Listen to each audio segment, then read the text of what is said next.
David Edward and Mark Lewis discuss Mark's book, Give a Damn. Mark, how are you? Hey, I'm terrific, David. How are you? I'm doing really good. Mark, I heard earlier today that you've written a damn book. Yes, you're quite observant. Yes, give a damn. The ticket to cultural change.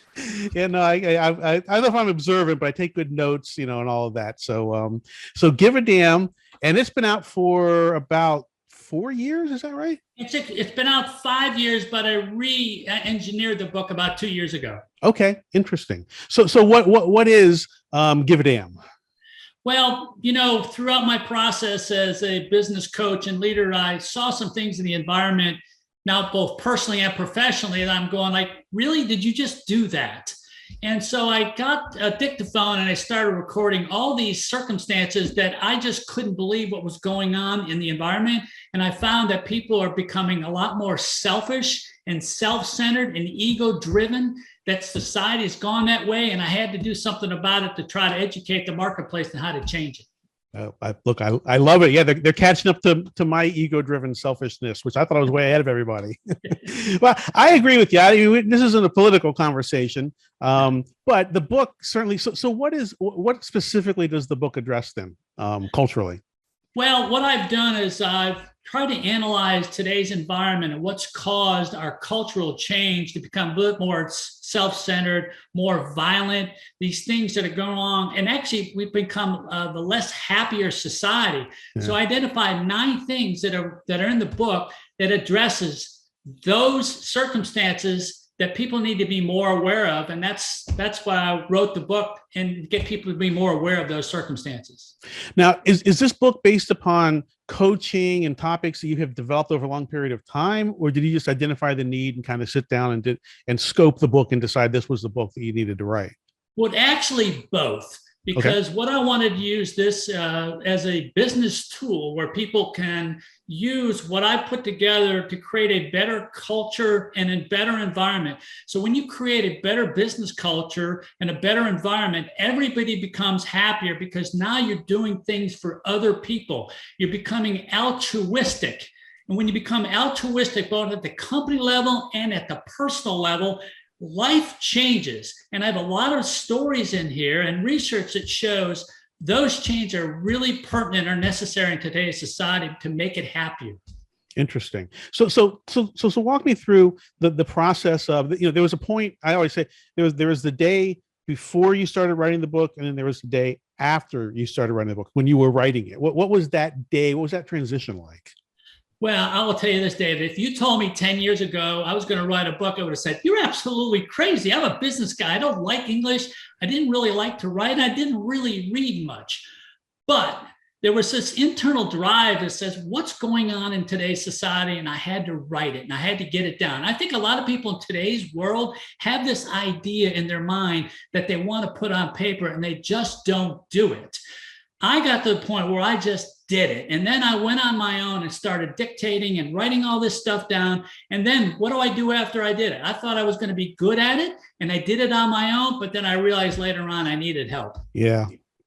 Yeah. Well, so we'll get to that. I mean, by the help, do you mean editing help or yeah, I found out that what I thought was good wasn't really good. And I met a perfect journalist, a ghostwriter. She took a lot of what I had already done, rearranged it, put together some personal stories in the book that really accentuated what I was writing, and it became a hit for me. And I've enjoyed it ever since.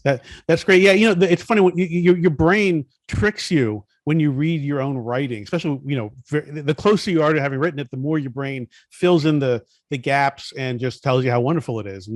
So sometimes it takes that second set of eyes, either that or just a lot of time between, when you wrote it and when you look at it. So did you outline this book first? Actually, I did not. What I did was I just took out the dictaphone and recorded everything that I was seeing. And based on all that data that I had written down and transcribed onto paper, it allowed me to put together an outline based on different factors that I saw and heard and what was done. The outline proceeded from my writing. So I had all this data and then I rearranged it and put it all together. Interesting. So how long did it take you from start to finish? That's a very good question. I started this probably maybe 6 years ago, and I'd sit down because I had a job, and I'd say, okay, I'm going to go to the library. I'm going to rearrange this. And then I get so busy, I wouldn't do anything for 6 months. And then I have to start all over again. But I hire interns during the year, and I hired this intern who I didn't really want to hire because she wasn't what I was looking for. I hired her anyway because I felt sorry for her. I said to her, I'm writing this book. She lit up like a Christmas tree and say, oh, I love writing books and screenplays. I said, I got a job for you. I need help. And she helped me put that together. That was the start. It took me that long to be able to get it done. Wow. Well, so was the hardest part starting, or what was the hardest part? The hardest part was getting the time to be able to sit down and do it. Yeah. You have all these ideas, but there are all these distractions that are out there. I was fortunate that I got an initial start with this one girl, and then I hired this editor and a ghostwriter to be able to do it. And that was the best thing that ever happened to me. I got a new illustrator. I got a front cover. Everything worked out perfectly. And I'm very, very happy. And it's my passion to create this cultural change through this book to help people become happier in today's society. If they read the book, they'll be so much happier. Right. Well, you've turned it into a brand, clearly. I mean, it brilliant, logo behind you and the hat. And then even the, I keep looking over here because I have the book page up on Amazon just to look at it. I mean, it looks, very professional. And so what happens when a person reads this book? Well, David, it's very difficult to change a habit. And the purpose of this book is to try to engage people to say, look, if you do one thing at a time, and that one thing at a time is, for instance, picking up a piece of trash that's on the roadway. When you can internalize things that affect you, then you give a damn. And there's a perfect example. If you I was walking across the street, a major highway, and I kicked this rusty nail. Most people wouldn't pick up the rusty nail. But if the rusty nail was in the middle of the driveway, what would you do? Pick it up. You know why? Because you can internalize something that might happen to you. My thought process was, well, a young lady might have a child in their car. They pick up this nail in her tire. They go down the highway and they have a blowout. I didn't want that to happen. So I picked up, and that person would never know that I did such a thing, but it could have happened, and I didn't want that to happen. We got to get outside our own external thinking, start thinking internally, but externally, if that makes sense. Well, it does. That lens. There's I don't know if it's a philosophy. I guess it's a philosophy. Something called the tragedy of the commons, where if you have 8 houses around a park, and all 8 houses are responsible for keeping the park, then no one's responsible for keeping the park, right? Because right. So it's the same kind of thing. If you can't do the little things, do the little things that you would do for yourself. Do them for everybody. It's kind of what you just said. That's such a perfect example. And it's very hard to change this habit. So you know what I did, David? I've got this little wristband that I wear, and it continues to remind me that I need to do those kind of things that can give a damn about others. So what happens when you give a damn about others? They feel good about it. But you know what? It makes you feel good about that you've helped somebody. And that's the whole. It's a win-win for everybody when you give a damn about somebody and helps make their life better. So is the word getting out? You having success? Yeah, I think so. And it's a process, though, trying to get people's attention. Obviously, most people agree that this is something that society needs. The whole idea, though, is changing their thought process into something that's actionable. And that's what the book is made to do. I'll give you a perfect story. I went to send all these 535 books. I sent an email to all the people in Congress because they need this help more than anybody. And I want to get political, but I didn't get anybody to respond to me. Yeah. No, look, we could, if we could grab a beer. I mean, I think all you did was prove none of them can read. So, but yeah. Wait, they did add me to their email distribution list. Well, of course, but that's because that's for them. That's not for you. Sure. So I know. So, well, it's tough. And it's like you say, everything you say, it's self-evident on some level. And I agree with everything you've said, but I don't know that I do it. You know what I mean? Because we get wrapped up in our own little world, and you don't think that way. And you're right. And it's I'm just saying back what you just said, but getting everyone to agree is one thing, because who's going to disagree with this? Right. Getting them to do something about it, right? That becomes the challenge. So the book's been out now for, I think, what we say, 4 years, and you redid it 2 years ago. 5 years, Yes. and you redid it 2 years ago. Has anything surprised you about actually having the book out there, the feedback you've gotten, or the ability for people to take this and do something with it? Not so much. As what surprised me is it hasn't taken hold quicker. I'm starting to make really good inroads. I have a company that's actually going to take my Give a Damn theme and use it as their slogan, as their motto. I had a law firm that used the slogan "Give a Damn" as their motto for a whole year, and when they did that, it transformed their company. And that's the thing I'm trying to do. I'm trying to transform people into giving a damn, and by doing so, that they can have a better life. In fact, if you go to my website, giveadamn.com, I have this global accountability pledge, and I'm getting people. I've got about 1,000 people that sign up for it. It says, I will do all the right thing. I'll be respectful. I'll have morals. I'll have character for the betterment of today's society. So it's a process, and it's very difficult. I like it. And I would like actually to have a conversation that's not on this podcast with you about it, because, like you said, we have to stay kind of in the center, right, of things. But I think something like, Give a Damn, or just there's pieces of our society that have changed. I'm picking my language very carefully. That used to be filled with rules and kind of a structure and a way of interacting that is changing. And I think we need some foundation like this, or something they can just kind of help.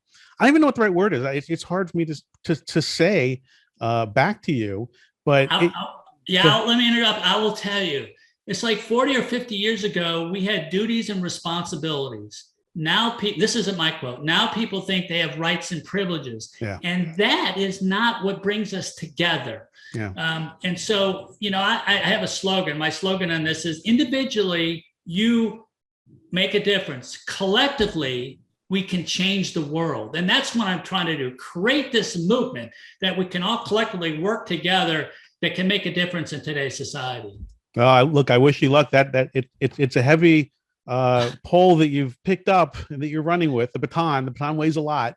But I mean, someone's got to do it. We need it for sure. And I think you've positioned it right. I think the book looks right. I think the content is right. I think it's branded right. I mean, you clearly are passionate about it, and everything you say sounds right to me. So now it's like you said, just how do you, now you got all that's in place. Now they got to do the work. Right. Right. There's a saying that hopefully I can live along to see this through. But there's a saying that said, people who are crazy enough to change the world are usually the ones who do, right? You got Elon Musk, you got all these people that have these crazy ideas, and they make a difference. And so I'm just a small guy in a whole world of scheme of people that it maybe can make a difference. And that's the start. We got to start somewhere. Where it really starts too, David, is with our children. We got to learn this and get them to learn the values. And I want to have a course that says, and my wife and I are working on these follow-on book, where we teach kids through storytelling how to be kind, how to not bully, how to be respectful, how to say yes sir, thank you, excuse me, no man, no kind of things. It starts at a very early age. It's easier to teach them than it is to change them. Yeah, I've been holding in my pocket wanting to say, "Don't call me sir, that's my dad," but no one's called me sir, and it's just, so I don't get that. Respect. Yeah, it's all about respect, and people don't get it. Like when you open up a door for a lady, this happened to me. I opened up a door. Oh, I can get it. I said, I know you can get it. I was just being nice. I was just trying to help. Well, that's the negativity about somebody trying to do something wrong. We got to get out of that negativity. Positivity is where it's at. Yeah.